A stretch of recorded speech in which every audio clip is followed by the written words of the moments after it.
Hello students, hope you are going very well through the topics I explained in my last videos.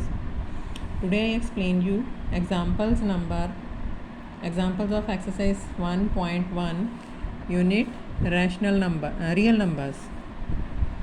Here example number second is show that every positive even integer is of form 2q and that of every positive odd integer is of form 2q plus 1 where q is an some integer q की value कोई integer ही है और positive integer को 2q की form में और odd integer को पॉजिटिव इवन इंटीजर को 2q की फॉर्म में और ऑड इंटीजर को 2q प्लस 1 की फॉर्म में एडजस्ट करना है हमें।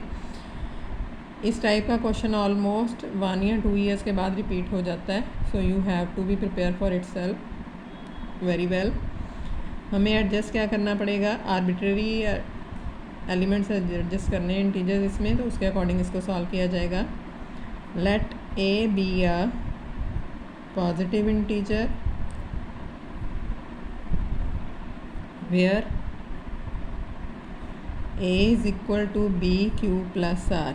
मतलब डिविडेंड का फॉर्मूला जैसे ये डिविडेंड हो and B is the quotient, then this is the B is the divisor and Q for quotient and R for remainder. तो डिविडेंड फार्मूला एक तरह से इसमें हमने यूक्लिड फार्मूला अप्लाई कर दिया, यूक्लिड एल्गोरिथम। तो उसके अकॉर्डिंग अब इसमें एडजस्ट क्या करना है, where b is equal to जो वैल्यू हमें एडजस्ट करनी है 2q एडजस्ट करना है, तो b की वैल्यू हमें क्या लेनी है यहाँ पे 2 and 0 is less than r is less then और equal to 2।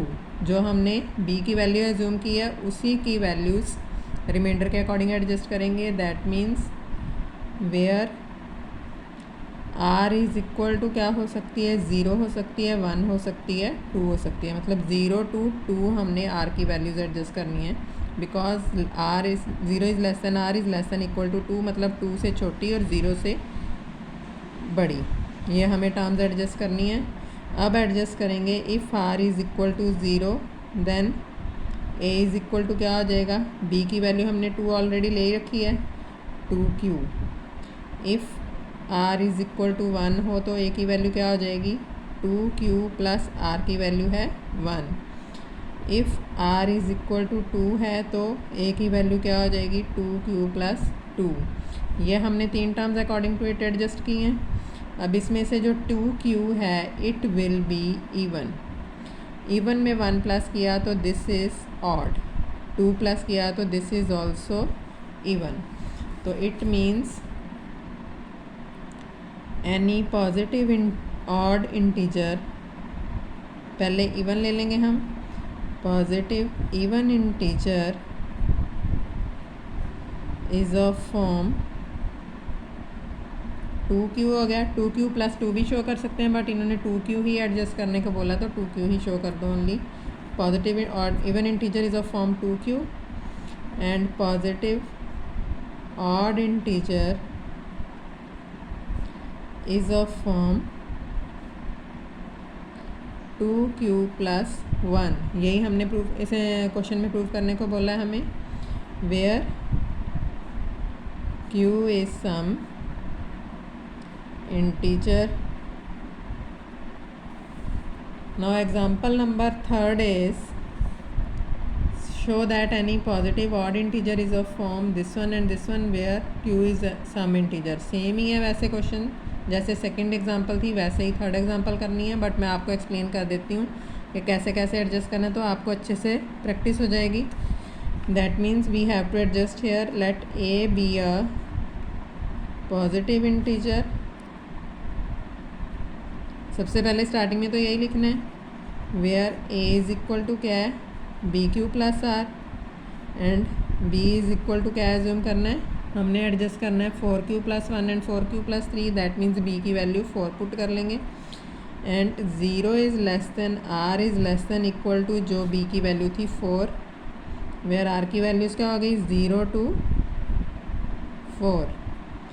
If r is equal to 0, a is equal to 4q, r is equal to 1, a is equal to 4q plus 1, r is equal to 2, a is equal to 4q plus 2, r is equal to 3, a is equal to 4q plus 3 and r is equal to 4, a is equal to 4q plus 4. ये values adjust हो गई. This is even, odd, even, odd and again even. That means any positive integer, कौन सा positive, odd integer, is of form, किस form में है, 4q plus 1 and 4q plus 3. ये odd integers हैं. ऑटोमेटिकली वही आ गए ना ऑड इंटीजर जो हमने प्रूव करने थे क्वेश्चन में. वेयर इसमें सिर्फ ऑड ही एडजस्ट करेंगे, इवन एडजस्ट करने की ज़रूरत नहीं, क्योंकि इन्होंने इस क्वेश्चन में इवन पूछा था तो इवन भी कर दिए थे, ऑड भी कर दिए थे. इसमें सिर्फ ऑड ही करने हैं.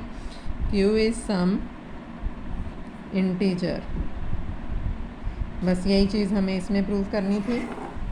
Now I explain one more example of next exercise,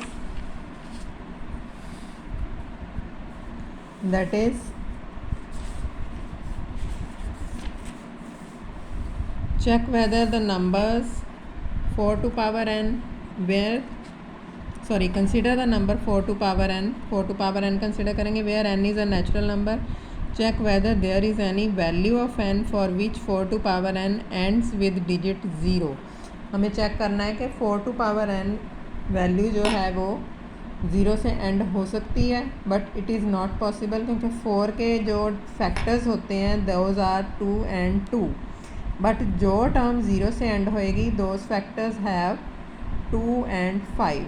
अब 2 तो इसमें है बट 5 नहीं है, so it can not be and with 0. इसमें भी सिर्फ रिटर्न में ही टेक्स्ट लिखना है. I will explain. No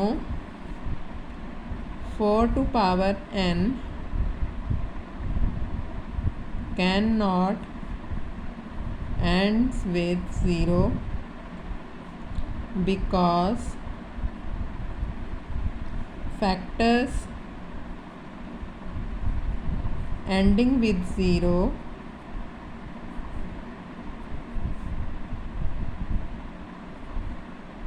are कौन से फैक्टर्स होते हैं, 2 and 5.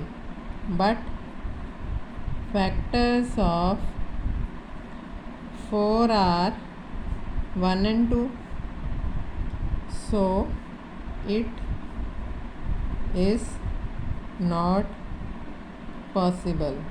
बस इसमें यही शो करना है, नथिंग एल्स. तो according to it you have to solve the others questions of exercise 1.1 and question number only 5th of exercise 1.2. तो इसके अकॉर्डिंग आप ये सॉल्व कर सकते हो. And I explain one question of exercise 1.2. Question number 6 मैं explain कर देती हूँ, तो ये आप आप ये एक बार ट्राई कर लेना, या मैं इसके अकॉर्डिंग कोई और क्वेश्चन सॉल्व कर रही हूँ. जैसे मान लो explain why 6 into 11 into 12 plus 12 and 7 6 5 4 3 2 1 plus 5 are composite numbers. अच्छा, कॉम्पोजिट नंबर्स क्या होते हैं? सबसे पहले composite numbers are those number which can be solve at any other table. जैसे किसी टर्म का कोई मल्टीपल हो तो that is an composite number, that is a composite number. And अगर कोई टर्म सेम टेबल पे ही जाती है, किसी और टेबल के नहीं जाती, मल्टीप्लाई करके एडजस्ट नहीं हो सकती, that is a prime number. तो इसमें देखो, जैसे फर्स्ट पार्ट है 6 into 11 into 12 plus 12, तो इसमें से हम 12 कॉमन ले सकते हैं. 6 into 11 plus 1 बच जाएगा अंदर, that is 12. 66 plus 1 that is 12 into 67.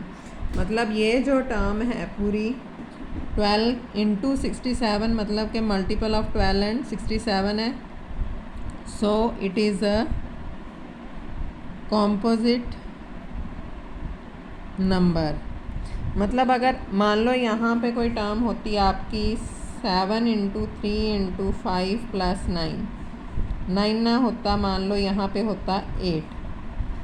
तो अब इसको हम कॉमन तो कुछ नहीं ले सकते थे, सिंपली मल्टीप्लाई करना। 7 3s are 21 and 5s are 105 plus 8 113। तो ये मल्टीपल में तो नहीं था टर्म। अगर कोई टर्म मल्टीपल नहीं है, सिंपल टर्म है, तो that is a prime number. तो इसके अकॉर्डिंग अगर किसी टर्म को कॉमन लेके उसके अकॉर्डिंग हमने multiple of other term adjust कर लिया, then this is a composite number. अब सेकंड पार्ट जो मैंने एडजस्ट किया दैट इज़, ये तो सेम ही है वैसे, इसके according 7 into 6 into 5 into 4 into 3 into 2 into 1 plus 5, तो कॉमन क्या आएगा 5। अंदर बचेगा 7 6 4 3 2 1 प्लस 1। अब इसको इतनी बड़ी टर्म को मल्टीप्लाई कर लो, प्लस 1 करोगे तो कुछ टर्म तो आएगी, तो दैट इज़ 5 इंटू समथिंग आएगी, और 5 into something is a composite number. तो यहाँ पे लिख देंगे so it is a composite number. Now you have to solve both of these exercise according to these examples. If you have any doubt in these questions, you can send me your doubt on my personal number 99917011313. Till then, thank you.